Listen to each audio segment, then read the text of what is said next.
اور مشکل اس لیے کہ اب جو آپ تلاش کر رہے ہیں ریگولر تسلسل کے ساتھ وہ شاید اس میں نہ ہو. حضرت علی کرم اللہ وجہ سے ان کا تعلق کیسا ہے؟ ہاں جی محمد علی سہروردی صاحب آپ بتائیے کیسا ہے کہ کیا جواب دیں؟ ہاں یا نہ کی بات ہو رہی ہے؟ آپس میں سب محبتوں کا رشتہ ہے. ہم سے ہاں یا نہ لیں. کیسا ہے، کیوں ہے، کہاں ہے، کب ہے، ہمیں کیا معلوم.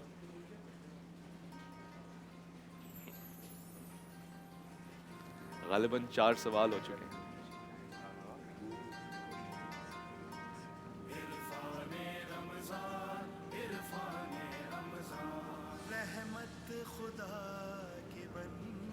اچھا یہ داڑھی کو پکڑنے سے شاید یاد آ جاتا ہے، دماغ تیز چلتا ہے، ایسا کچھ ہے مفتی صاحب؟ میں نے اکثر دیکھا ہے بہت سے لوگ کوئی بھی بات کر رہے ہوں تو شاید.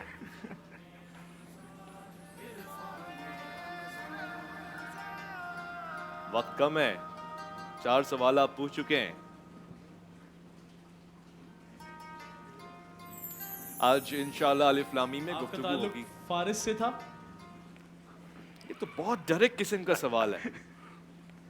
آپ کا تعلق مدینے سے تھا. لیجئے آپ کے سوال کا جواب میں نے یوں دیا ہے آپ کہ پہلے سوال کا جواب دیا کہ مہاجرین میں سے تھے. جی تو مہاجرین میں سے پہلے مکہ سے تعلق ہوا اور اس کے بعد کہیں سے ہجرت کری، تو اس وجہ سوال یہ کرا تو فارس سے تھا تو اس کا جواب ہاں یا نہ میں تو دینا بنتا ہے. ہاں یا نہ مہاجرین میں سے سے اس حساب سے ہیں کہ یہ باہر سے آئے ہیں. جی عرف میں جن کو مہاجرین کہا جاتا ہے ان میں نہیں ہے. مہاجر کا مطلب یہ نہیں ہے کہ صرف مکے سے مدینے آئے.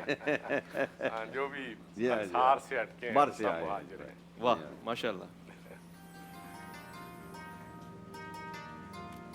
سوال اچھا تھا، سوال آپ نے اچھا. گھما اب دیا. آپ بہت قریب پہنچ گئے ہیں، آسانی ہوتی اسی ہے. سوال پہ واپس جائیں کچھ ان کی بھی مدد ہو جائے. ہونی چاہیے. دیکھیں میں آپ کو بتاؤں، ہنٹ دے رہا ہوں، بہت سے اصحاب ایسے ہیں جو رسول اللہ کی غلامی میں حبش سے تشریف لے کر آئے. جی ہاں جی. بہت سے دور دور سے آئے، کچھ فارس سے بھی آئے ہیں، سلمان کچھ فارسی. یمن سے بھی آئے ہیں. روم سے آئے، دیکھیے. کہاں سے آئے. حضرت سلمان فارسی. آپ مطمئن ہیں؟ جی 100%. آپ کے پاس آپشنز ہیں ابھی. آپ نے ابھی صرف 5 سوال پوچھے ہیں. 5 سوال کا وقت بھی ہے، 5 سوال کا موقع بھی ہے. نہیں یہ کنفرم ہے. پکی بات ہے. دیکھ لیں میں آپ کو موقع دے رہا ہوں. کیا بات ہے، کس بات سے آپ نے پکڑا؟ چلیں اب ہم آپ کو آپ پکڑتے ہی ہیں. کو پکڑے انہوں. دیکھیں پہلی بات یہ کہ آپ نے کہا کہ مدینہ سے تعلق ہے، تو سلمان فارسی رضی اللہ تعالیٰ نے جب ہجرت کی تو مدینہ ہی آئے تھے، مکے نہیں آئے تھے، ڈائریکٹ مدینہ ہجرت کی تھی. اور ان کو یہ جو فارس سے جب وہ چلے تھے تو ان کو یہ بتایا گیا تھا کہ یثرب وہ ہجرت کر کے یثرب جائیں گے تو وہ مدینہ ہی گئے تھے. تو اس طرح سے تھوڑا سا ذہن میں آیا. چلیں جی آپ کا جواب بالکل درست ہے، اور درست کیوں نہ ہو، یہ بڑی عظیم شخصیت ہے. میں آپ کا ابھی تک جواب درست تسلیم نہیں کروں گا جب تک آپ ان کا پورا نام نہیں بتائیں گے جو رسول اللہ نے ان کو دیا ہے.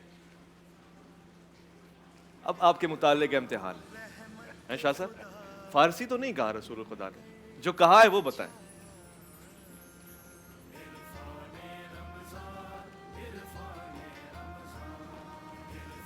اللہ جیسے ہی آپ بتا دیں گے میں شاہ صاحب سے درخواست کروں گا آپ کو ایک مکمل تعارف بتائیں گے شاہ صاحب ان شخصیت کا، صحابہ کرام میں سے یہ کون ہے، کہاں سے آئے، کیا معاملہ ہے، کتنی عمر پائی. مگر آپ پورا نام بتائیں پھر میرے دل کو اطمینان آئے گا.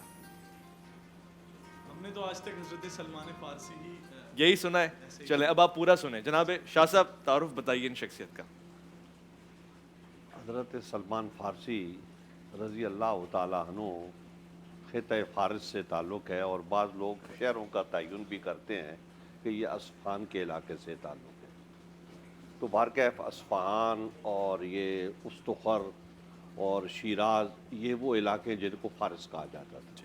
ایک دوسرا علاقہ ایران کا تھا جس کو خراسان کہا جاتا تھا نبی علیہ السلام کے زمانے میں. قرآن حکیم کی ایک آیت کریمہ ہے کہ وَإِن تَتَوَلَّوْا يَسْتَبْدِلْ قَوْمًا غَيْرَكُمْ ثُمَّ لَيَسْأَلْكُمْ.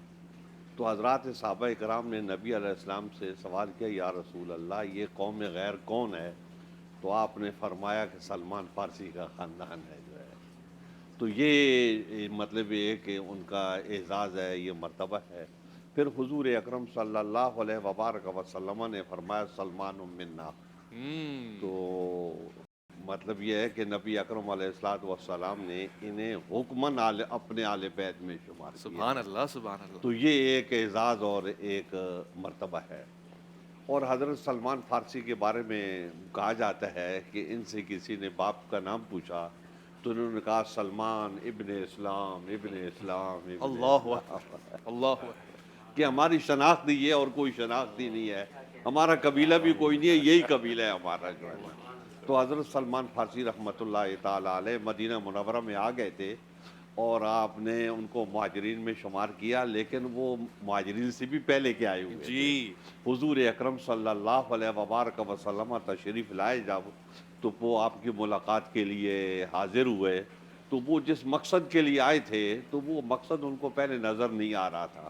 تو جب آپ کی آمد ہوئی تو انہوں نے سنا تو پھر وہ آپ کے پاس گئے اور وہ جو ان کا اپنا فارمولہ تھا آزمانے کا تو وہ اس کے حساب سے گئے جو ہے نا، ہاں کہ وہ صدقہ نہیں کھاتے جو ہے نا۔ تو یہ انہوں نے نبی اکرم علیہ الصلوۃ والسلام کی اپنے طور پہ آزمائش کی، تو حضور اکرم صلی اللہ علیہ وبارک وسلم نے تفصیلات ہیں واضح طور پہ اس کا جواب ارشاد فرمایا۔ ماشاء اللہ ماشاء تو اللہ، کیا پھر وہ انہوں نے اسلام قبول کر لیا۔ پھر آگے روایات ہیں، بہت ساری ہیں روایات، یہ ہوتی ہیں کچھ کمزور ہوتی ہیں کچھ قوی ہوتی ہیں، لیکن کسی کی صحابی کی فضیلت میں کوئی ضعیف روایت بھی ہے تو سبحان اللہ اس کو قبول کرنا چاہیے۔ ٹھیک۔ تو حضور اکرم صلی اللہ علیہ وبارک وسلم نے ان کے بارے میں معاہدہ کیا ان کے مالک سے کہ ہم تمہیں باغ لگا دیتے ہیں جو تمہارا مطالبہ ہے تو اس کی آزادی کے لیے۔ جی۔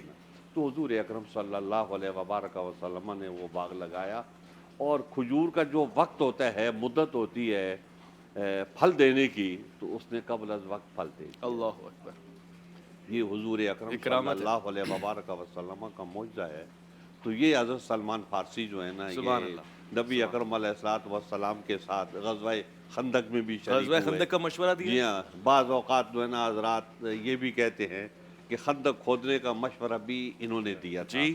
لیکن حضور اکرم صلی اللہ علیہ وبارک وسلم کا اپنا ارادہ مبارک جو ہے غزوہ احد میں بھی خندق کھودنے کا اللہ تھا۔ اکبر۔ تو مطلب پہلے ہم سے یہ مزاجی بھی نبی ہوتی اسلام ہیں۔ کے ذہن میں یہ جی۔ چیز موجود تھی۔ جی۔ تو باہر کا غزوہ خندق کے بارے میں ان کے بارے میں آتا ہے کہ میں تو انہوں نے پریشان تھا اگر یہ پوچھ لیتے کہ ان کا تعلق اہل بیت میں سے ہے کہ صحابہ کرام میں نہ سے، تو اہل کیا بیت جواب میں دیتے؟ سے حکمن ہے جو حکمن ہے نا، حکمن تو ہے۔ یہ سوال آپ پوچھتے تو لطف آ جاتا، مزہ آ جاتا۔ سلمان محمد ہی کہا گیا جی ہاں۔ آپ کو، کیونکہ آپ کو جو غلامی کا شرف ملا وہ حضور ختمی مرتبہ صلی اللہ علیہ وسلم سے ملا۔ ایک مختصر سا وقفہ ہے، لوٹ کر آئیں گے عرفان رمضان میں الف لام میم کی بزم سجے گی، قیام اللیل پہ بات ہوگی، تراویح کو بھی سمجھا جائے گا، آج نماز شب اور تہجد کو بھی سمجھا جائے گا۔ آپ کا انتظار رہے گا، لوٹ کر آئیے گا۔ عرفان رمضان عرفان رمضان عرفان رمضان عرفان